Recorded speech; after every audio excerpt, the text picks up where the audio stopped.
Eze Bribo. I'm His Royal Majesty. Eze Obi Ejeshi. Eze Ukwu the fourth of Emekukwu, ancient kingdom.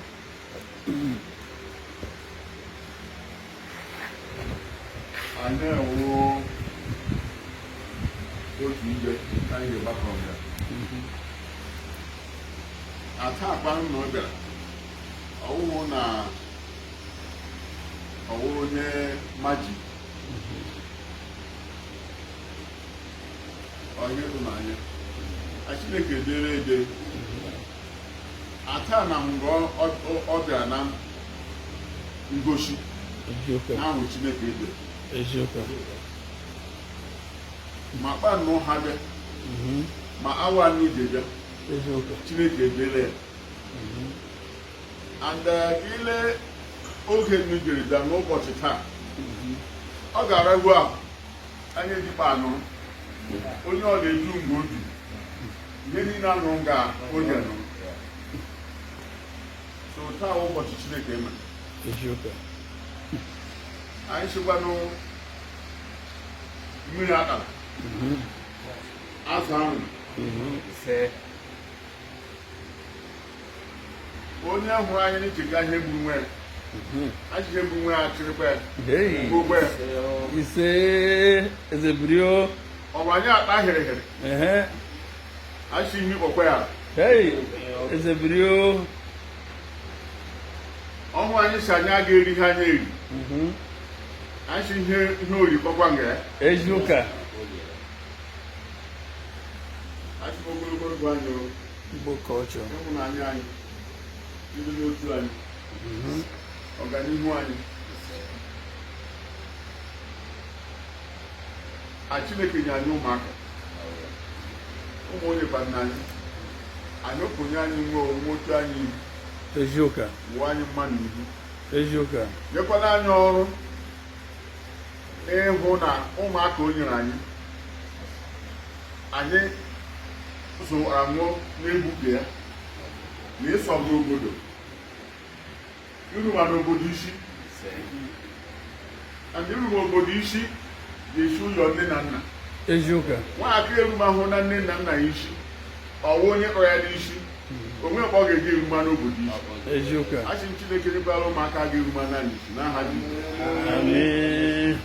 ihe efukwa na na-achị ahụ mkpụrụ mmiri achị Chineke ya erukwula ebe anyị nọ n'aha Jizọs eziụka ya erukwula ezinụlọ anyị otu n'otu n'aha Jizọs ya erukwula obodo anyị n'aha Jizọs n'ihi na achịchi cha uvu anara uvu ahụ mmanụ eziụka uvu ure ọ gakwa akpa ivu I like that n'ihi na nwoke onune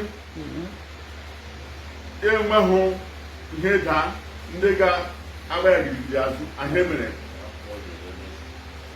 achị m Chineke rekwa anyị ụmụ nwanne oge ahụ ya ga ha agbaka ụkpọkpu aka alụma ya ị na-achị girigiri ugwu eze girigiri ugwu eze achị m ọ garịla n'ụmụ otu n'otu ihe ezinụlọ ọmụmụ ị ga-adozula n'ụmụ anyị otu n'otu ugbo na-ejirike ha aba aba anyị na-anụ ọma nwụrụ eziụka achị m ụkwụ ndị ga okwu ndị ga-eji ala anyị nụba ndị isi ike achị m ọjọọ igizu anyị ezola gizu anyị ezola wụtecha anyị ọkụ ya jụrụ ihe na na Jizọs Kraịst nwa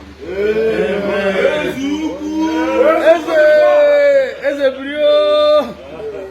Yo, this is We4We Media, Igbo Culture in Motion.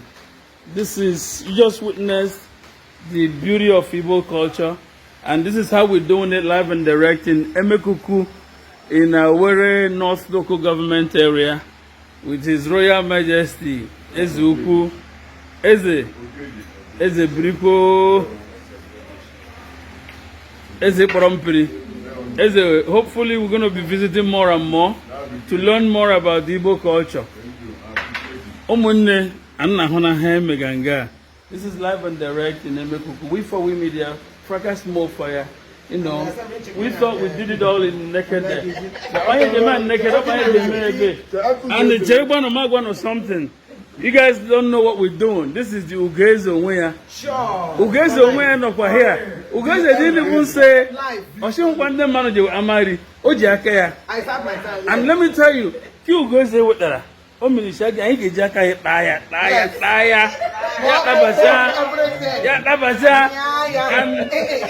And our brother, I am the like UgoEze. I see Olo, you insist. I may say, no, yet Gidi. Yes. Africa. Carbohydrate, then America, I had the real name. I'm a Gidi. Your man know your back on Agidi. What's a carbohydrate and my phone?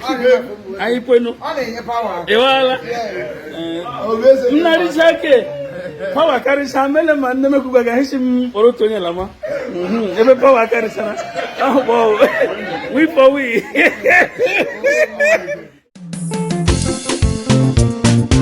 Val Media Pinnacle Entertainment. Derema.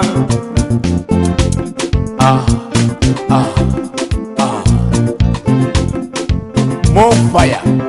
Fuka.